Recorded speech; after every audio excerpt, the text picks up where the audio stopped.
Hi అండి, welcome back to the Hindu voice channel. ఈరోజు మన వీడియోలో మొదటి శ్రావణ శుక్రవారం సౌందర్యలహరి పారాయణం చేసుకున్నాము. 100 శ్లోకాలు 100 నైవేద్యాలు. పారాయణ ఎలా జరిగింది ఏమిటి అనేది మన వీడియోకి వెళ్ళి మొత్తం క్లుప్తంగా తెలుసుకుందాం. శ్రావణ మాసం అమ్మవారి పూజలు చేస్తాం నెలంతా. తర్వాత భాద్రపద మాసం వాళ్ళ అబ్బాయి వినాయకుడిని కొలుచుకుంటాం. తర్వాత ఆశ్వీజ మాసం మళ్ళీ అమ్మవారిని కొలుచుకుంటాం. తర్వాత కార్తీక మాసం మళ్ళీ ఈశ్వరుని నెలంతా, నవంబర్ నెలంతా ఈశ్వరుని కొలుచుకుంటాం. సౌందర్యలహరి అనేది జగద్గురు ఆదిశంకరాచార్యుల వారు లలితా త్రిపుర సుందరిదేవి అమ్మవారిని కీర్తిస్తూ రచించిన అత్యంత మహిమాన్వితమైన దివ్య స్తోత్రం. సౌందర్యలహరిలో మొత్తం 100 శ్లోకాలు ఉన్నాయి. దాన్ని ప్రధానంగా 2 భాగాలుగా విభజించారు, ఆనందలహరి అని, సౌందర్యలహరి అని. ఇందులో అమ్మవారి ఫస్ట్ది ఆనందలహరి. దీనిలో 41 శ్లోకాలు ఉంటాయి.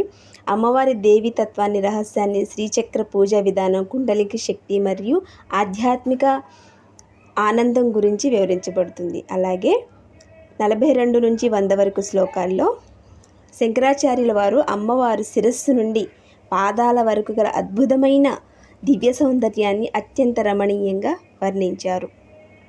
సౌందర్యలహరి శ్లోకాల్లో స్తోత్రము, మంత్రము, తంత్రము, కావ్యము కూడా ఉంటాయి.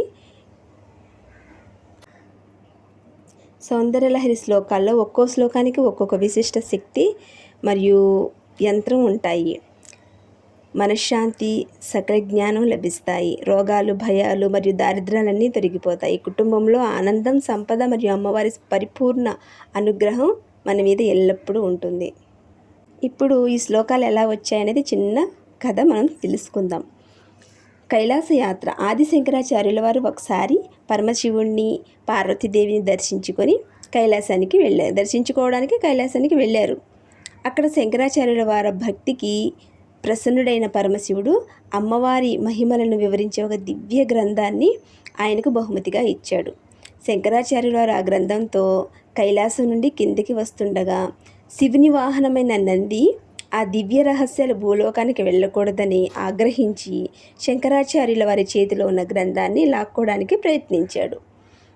ఆ లాగుడాటలో గ్రంథం చిరిగిపోయి శంకరాచార్యుల వారి చేతిలో కేవలం మొదటి 40 శ్లోకాలు మాత్రమే మిగిలాయి.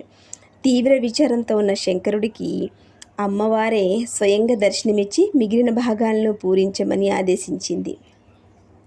అలా శంకరాచార్యుల వారు తన సొంత ప్రతిభతో అమ్మవారి అనుగ్రహంతో మిగిలిన 59 శ్లోకాలను రచించి గ్రంథాన్ని పూర్తి చేశారు.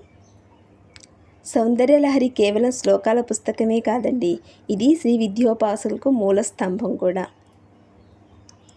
ఇందులో శ్రీచక్రం యొక్క నిర్మాణం, అందులోని కోణాలు, దేవతల నివాస స్థానాలు గురించి అత్యంత రహస్యమైన తాంత్రిక విషయాలు వివరించబడ్డాయి.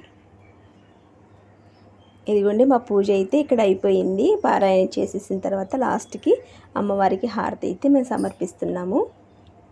సౌందర్యలహరిలో ఒక్కొక్క శ్లోకానికి ఒక్కొక్క శక్తి ఉంటుందండి. 1వ శ్లోకం చదవడం వల్ల శివుడు శక్తితో కూడి ఉంటేనే సృష్టి చేయగలడు అని తెలిపే ఈ శ్లోకంలో చదవడం వల్ల సకల కార్యసిద్ధి అడ్డంకులు తొలగిపోవడం జరుగుతుంది.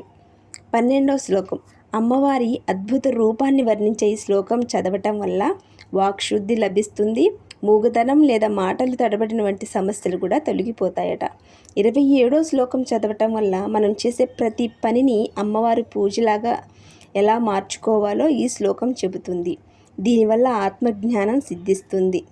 47వ శ్లోకంలో అమ్మవారి కనుబొమ్మలు అందాన్ని వర్ణించే ఈ శ్లోకం పఠించడం వల్ల అనుకున్న పనులలో విజయం లభిస్తుంది.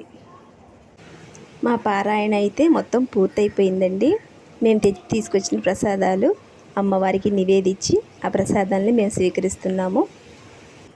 మా గురువు గారు సరోజిని గారు ఇవన్నీ కూడా మాకు రోజు ఆన్లైన్లో నేర్పిస్తారండి. ఇదిగోండి, ఇక్కడ కొబ్బరికాయ కొడుతున్నారు కదా, ఆవిడే మా గురువు గారు. మాకు రోజు శివానందలహరి, సౌందర్యలహరి, దేవి భాగవతము, భగవద్గీత పారాయణ నేర్పించారు. ఈ వీడియోని చివరి వరకు చూసినందుకు కృతజ్ఞతలు.